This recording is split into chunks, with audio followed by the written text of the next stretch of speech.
bahwa saya sangat peduli terhadap nasib teman-teman musisi dan juga terutama teman-teman musisi pencipta, ya, yang tidak semuanya memiliki nasib sehebat Ahmad Dhani, ya.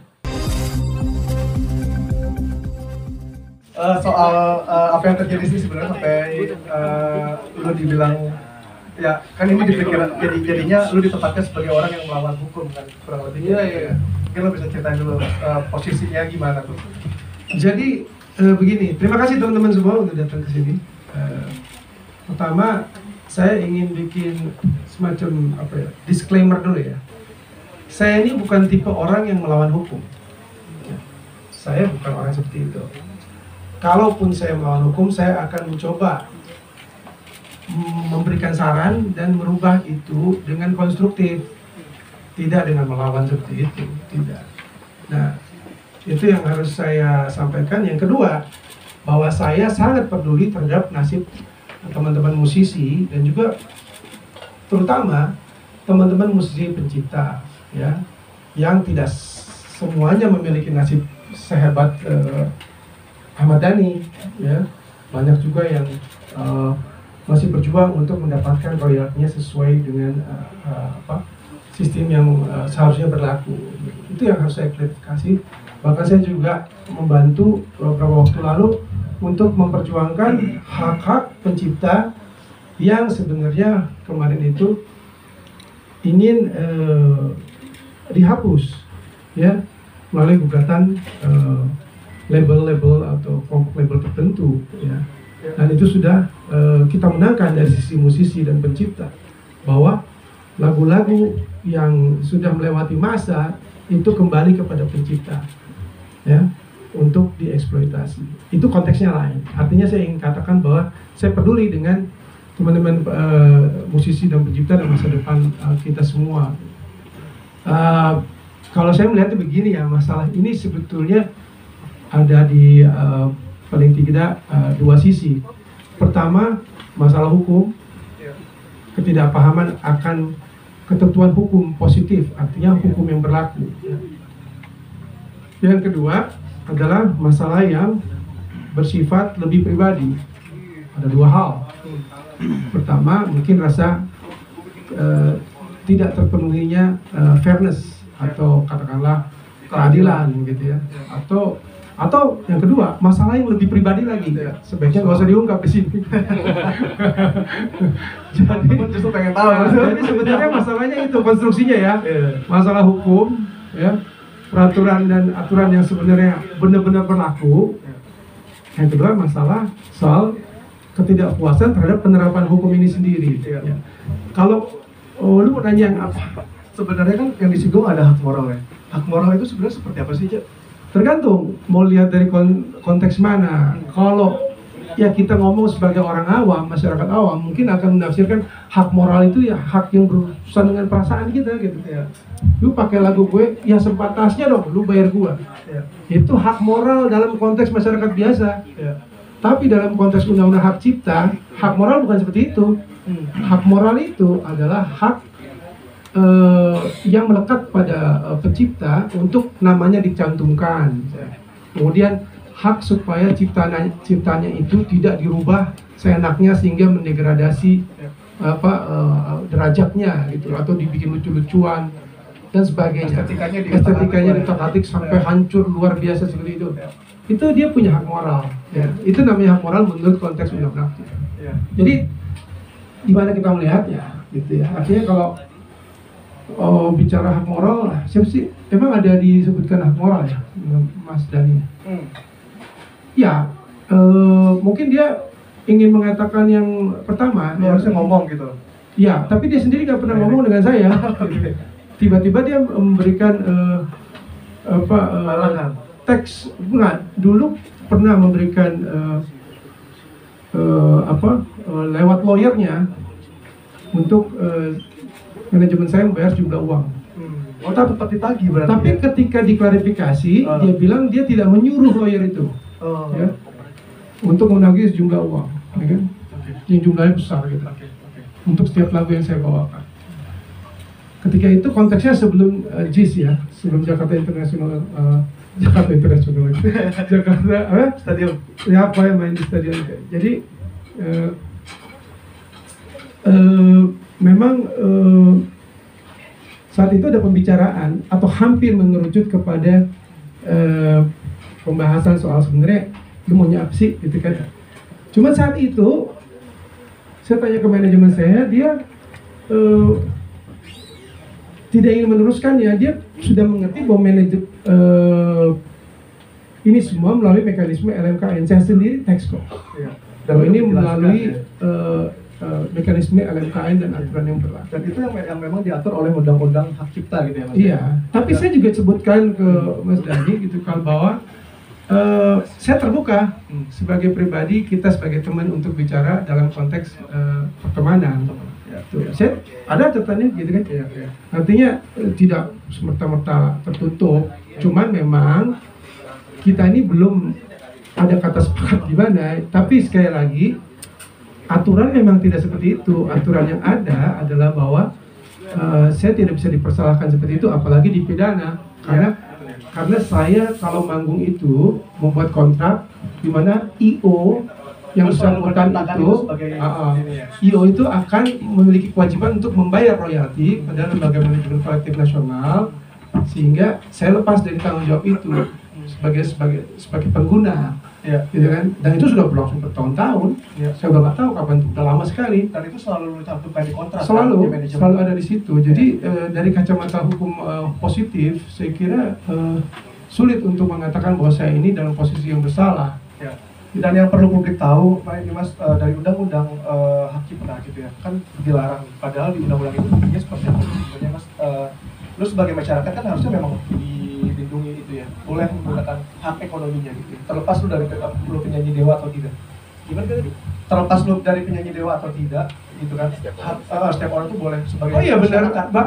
Dalam undang-undang. Ya, dalam undang-undang hak cipta nomor 28 tahun 2014, khususnya pasal 23, Anda bisa pasal 23 dulu, Ji.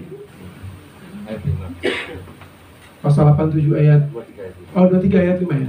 Saya lupa ayatnya. Yang jelas pasal 23 itu menyebutkan bahwa setiap orang ya bisa menggunakan lagu ciptaan ya dalam pertunjukan tanpa meminta izin terlebih dahulu kepada pencipta dengan membayar sejumlah royalti yang tarifnya udah kepada diatur. Pencipta melalui LMKN. Dan tarifnya udah diatur. Tarifnya sudah diatur melalui keputusan menteri. Jumlahnya adalah 2% dari performance right. Nah, 2% dari tiket yang terjual atau 2% ketika tidak ada tiket dari biaya produksi yang berhubungan dengan musik. Itu ada kok dalam keputusan menteri tahun 2016 ya. 2016, jadi tolong diteliti. Nah, seperti itulah konteks hukumnya. Jadi prinsipnya jangan kita mempersalahkan orang jika memang tidak ada aturan yang menyalahkan. Saya merasa saya tidak bersalah. Ya, saya berpikir bukan merasa bahwa saya tidak bersalah. Gitu. Dan seharusnya langkah yang ditempuh Dani idealnya seperti apa? Dia kan politisi juga nih. Ya, menurut saya Dani sebagai politisi, setidaknya itu yang diakui, dia harus membuat langkah-langkah yang komunikatif, elegan, dan substantif melalui jalur-jalur yang konstruktif apabila ada ketidakpuasan, bukan membuat pernyataan-pernyataan yang menyetir opini publik seolah-olah si Once nih bersalah. Karena sebelumnya dia menyatakan bahwa Ion yang bersalah, tiba-tiba melarang saya membawakan lagu Dewa. Saya mau klarifikasi di sini. Saya juga tidak akan membawakan lagu Dewa, kecuali lagu Dewa itu pun mungkin satu atau dua yang saya ciptakan gitu. Yang diciptain itu judulnya apa? Cemburu. Ya kan menciptakan bareng Dani, kan Dani bikin liriknya, saya bikin nadanya. Jadi saya kira nggak masalah karena satu lagu yang saya bawakan itu tidak merupakan kompetisi dengan Dewa gitu. Artinya Dewa yang sebesar itu dengan penonton yang bisa 70.000 orang kok bisa saya saingi bagaimana gitu. Saya udah cukup kenyang dengan manggung di 70.000 di puluhan ribu orang. Terakhir memang luar biasa 70.000. Artinya saya ini dalam karir saya sudah beruntung punya pengalaman seperti itu. Dan terus terang saya merasa puas untuk main di kalangan penggemar saya sendiri yang mencintai karya saya dan datang ke konser saya, mungkin mereka suka dengerin lagu Dewa paling 1 atau 2. Dan saya nggak merasa bahwa itu merugikan Dewa apabila saya toh melakukan ini dalam konteks aturan yang sudah ada, pembayaran royalti melalui LMKN. Thank you, Cak. Gue tahan dulu sebentar, gue ke Mas Panji. Kan Dani minta direct royalty gitu ya, supaya Once membayar langsung, secara langsung gitu ya. Sebenarnya bisa lu jelasin nggak sih soal direct? Apabila Nggak, Dani nggak minta itu kan, Dani nggak minta direct royalty. Oh, nggak minta direct royalty. Makanya saya nggak tahu permintaan dia terakhir adalah saya tidak boleh membawakan lagu Dewa.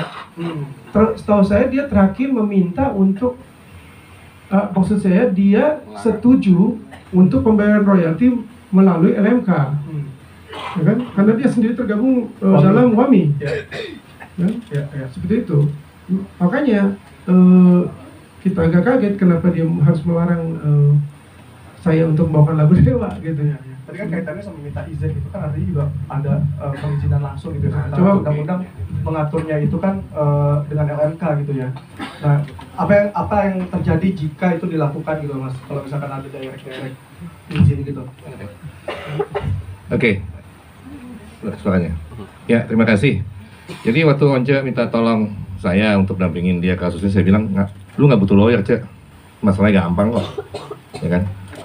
Tapi setelah kita diskusi lama, saya pikir oke deh, saya dampingin. Karena gini, yang penting ini sebenarnya kalau masalah hukumnya nggak ada, ini sebenarnya sensasi aja dibikin nih, ya. Cuma ini udah, menurut saya memang perlu untuk karena ini sifatnya sudah disinformasi, ya, sengaja pengaburan. Bukan hanya misinformasi nih, udah disinformasi.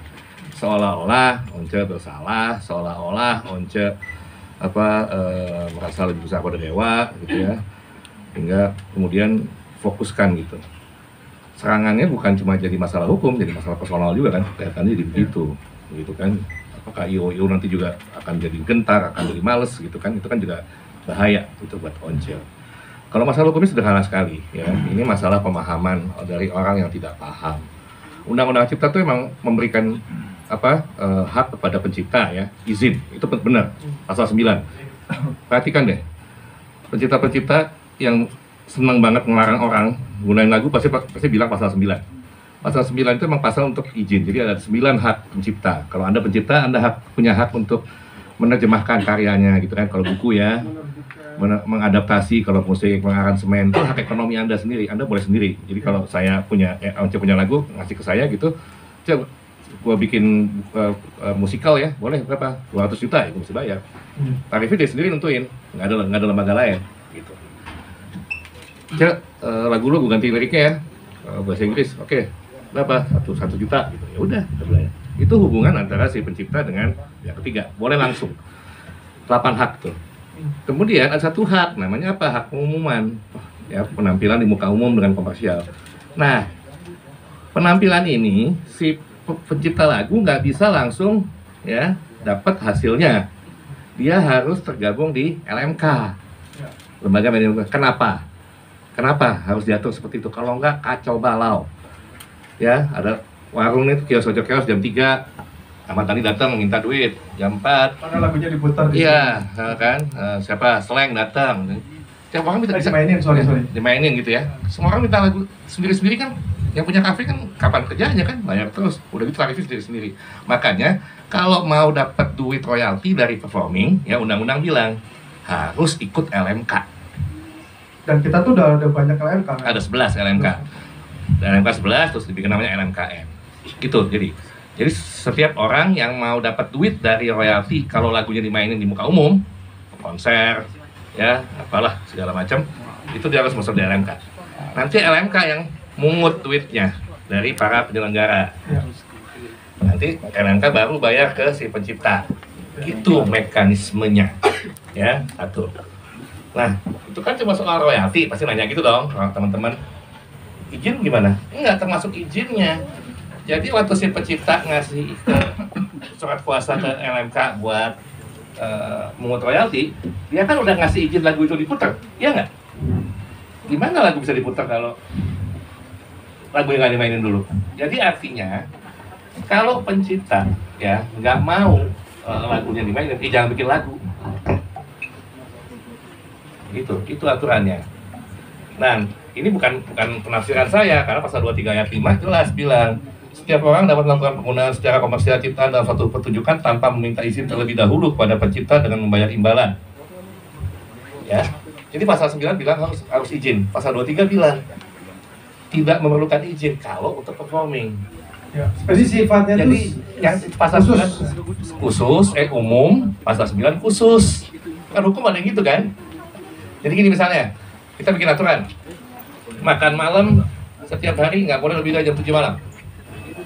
Terus ada pasal di bawahnya, kecuali hari Rabu kita boleh makan malam sampai jam 12 malam. Pertanyaan saya, pasal yang di bawahnya hari Rabu ini bertentangan nggak sama di atas? Enggak.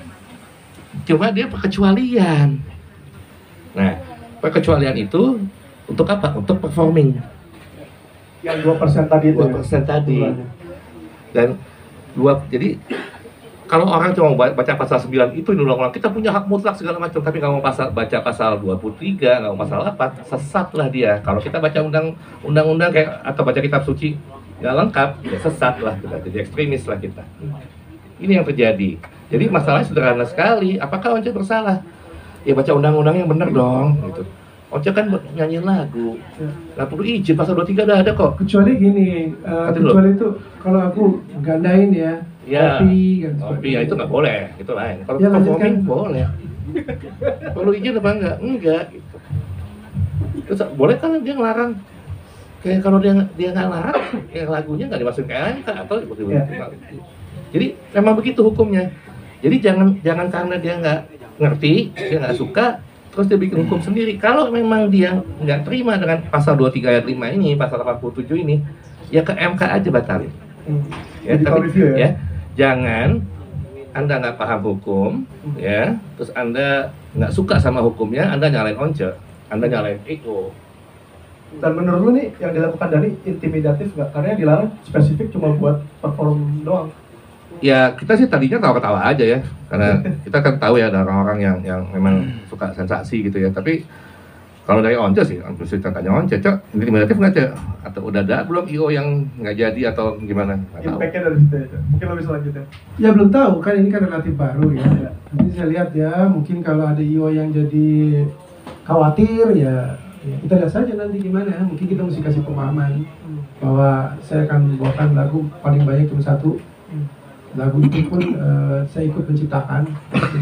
Jadi nggak perlu takut. Artinya kita ini dilindungi oleh undang-undang di negara ini. Kita bermasyarakat tunduk pada aturan-aturan yang berlaku, bukan tunduk kepada aspirasi masing-masing orang yang sedang melontarkan perasaan-perasaan yang tidak sesuai dengan aturan yang berlaku. Tapi gini aja, saya kira tadi apa yang dijelaskan Mas Panji udah cukup jelas nggak? Atau Mas Panji mau tambahin lagi? Ya, jadi memang seperti itu mekanismenya. Pasal 23 itu dan pasal 87 di Undang-Undang Hak Cipta itu merupakan lex specialis derogat lex generalis atau sesuatu yang khusus yang ada di atas yang umum dalam konteks Undang-Undang Hak Cipta nomor 28 tahun 2014. Masyarakat harus tahu bagaimana membaca undang-undang itu. Tadi seperti kata Mas Panji, jika kamu tidak tahu membaca undang-undang itu menjadi kacau sekali. Penuh dengan pertentangan-pertentangan yang sebenarnya nggak perlu. Ya. Saya nggak mengatakan bahwa undang-undang itu sempurna. Yang sempurna itu hanya bisa di judicial review kok. Ya kan? Bisa di judicial review. Apa? Judicial review. Sebut tadi kalau bilang judika sih. Judicial review itu bisa dilakukan ketika kita tidak merasa puas dengan satu aturan atau kita merasa ada pertentangan di antara undang-undang dan aturan-aturan yang berlaku. Itu bisa dilakukan. Tapi yang saya terus terang kecewa adalah pembentukan opini bahwa saya itu bersalah. Saya sama sekali menentang itu. Saya sama sekali menentang itu, dan saya ingin katakan lagi, saya bukan tipe orang yang menentang hukum. Ya, saya ikut hukum. Bahkan kalaupun ada perubahan apapun dalam Undang-Undang Hak Cipta, kemanapun dia berubah saya ikut. Kayak misalkan kalau tarifnya dari 2% Nah. meningkat, itu lo juga mau dukung. Iya dong. Karena kan kecil banget buat Kalau sudah diketok dunia. palu oleh pemerintah, oleh DPR, kita Yang penting ikut. udah disahin ya. Ya meskipun tentu kita bisa usahakan perubahan-perubahan yang konstruktif, artinya tidak destruktif. Ya. Artinya begini yang saya katakan, bahwa semenjak tahun 1991 ya sebenarnya kan pilihan hukum negara ini adalah membentuk satu mekanisme pembentukan pengumpulan royalti secara publik Ya. melalui lembaga manajemen kolektif. Itu bukan hal baru. Itu dari tahun 90 ya. 90 bahkan mungkin sebelumnya. Ya. Ya kan arti rancangan itu adalah pilihan negara ini. Pemilihan hukum yang dilakukan. Ada aturan-aturan yang sudah dirancangkan untuk menuju ke situ. Ya. Nah, memang ada mungkin keluhan. Misalnya tadi yang lo sebutin, misalnya mungkin 2% kurang tuh, Kecilan, ya kan? ya. Dalam keadaan apa? Dalam keadaan kan ini belum berjalan secara keseluruhan di seluruh Indonesia. Iya. Saya juga banyak setuju. yang belum Saya bayar. tegaskan ya, saya setuju untuk itu diperbesar. Kenapa? Karena 2% dari nilai tiket Iya. itu kecil ya. Ini paling tidak dalam hubungan dengan waktu sekarang. Iya. Ketika aturan ini belum berjalan secara masif. Iya. Artinya hanya sedikit yang terkumpul. Akibatnya apa? Bukan hanya pencipta saja yang dapat sedikit, tapi lembaga pengumpulnya juga dapat uang sedikit. Iya. Ya. Jadi ini bukan saya mendorong, tapi kita bisa pertimbangkan untuk Bisa konsolidasi lah. dinaikkan, diperbaiki melalui konsolidasi kita semua stakeholders yang ada di industri musik, apakah itu pencipta, organisasi penyanyi atau IO, promotor. Ini kan mungkin promotor nggak gampang terima itu. Dia bilang mungkin waduh kemahalan dong. Nah ini harus dikonsolidasikan dulu, Iya. sampaikan lalu bagaimana. Ya. Itu penting karena tadi saya bilang konteksnya penerapannya belum menyeluruh. Iya. Kita percaya kalau ini 2% sudah menyeluruh, Gede pasti.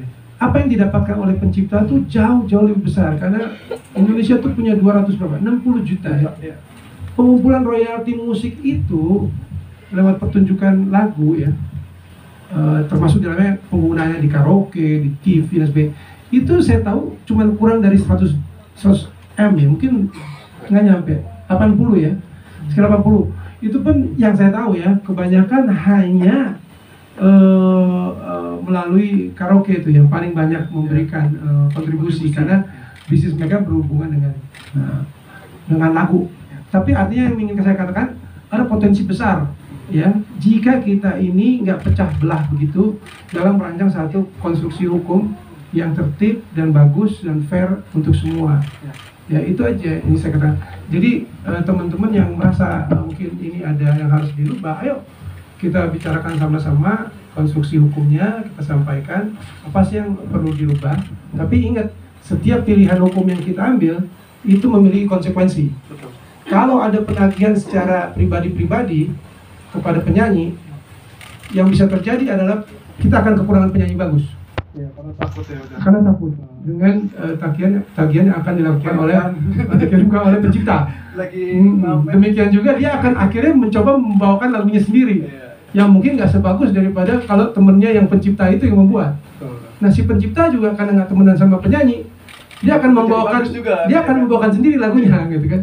Artinya yang saya katakan tuh mutualisme kerjasama itu bisa menjadi rusak ketika tidak ada fairness ya.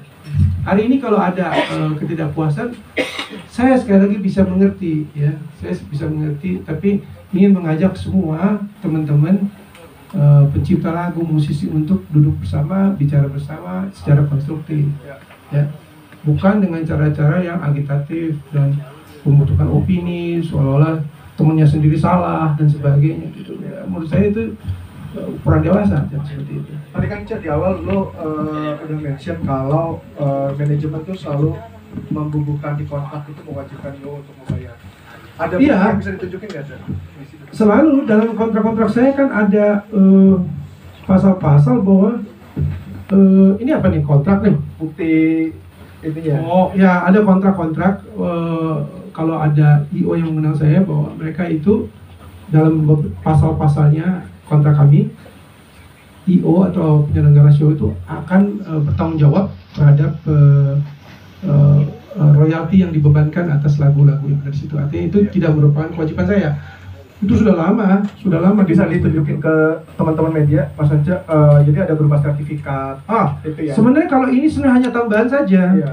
Untuk memperkuat kalau memang sudah melakukan. Sebenarnya gini, Salah satu contohnya. Ya ini kan, ini apa nih? Nah ini kalau kita ikut seminar ya, seperti ini nih. Ini apa ini? Ini acara. Jadi ada beberapa. Oh ada beberapa. Oke, ini sertifikat dari Lembaga Manajemen Kolektif Nasional. Nah, ini ada konser musik ya.